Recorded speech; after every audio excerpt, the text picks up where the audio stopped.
যারা রাস্তাঘাট দেখার কথা, ড্রেন দেখার কথা, বৃষ্টির সময় কোন রাস্তায় পানি জমে আছে সেটা দেখার কথা, সেই সময় আপনার লোক অফিসে কেন বসে থাকবে?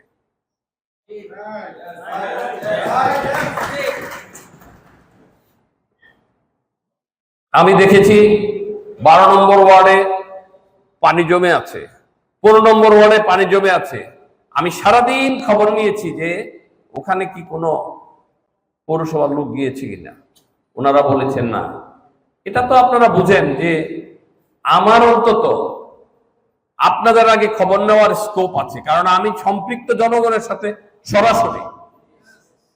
সুতরাং আপনার এখানে ডিসি মহোদয় আছেন, ভালো হলেও আপনার, খারাপ হলেও আপনার।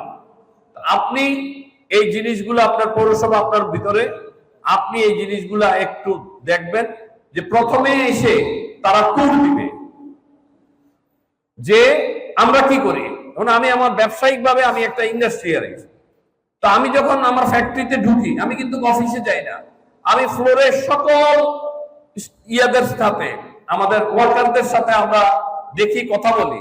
তখন ওরা মনে করে যে আরে ছাড়া ছাড়া তো আইসেই এটা দেখতেছে, সুতরাং আমার কোন দিন ছাড়া আইসা পড়বে এটা তো আমি জানি না।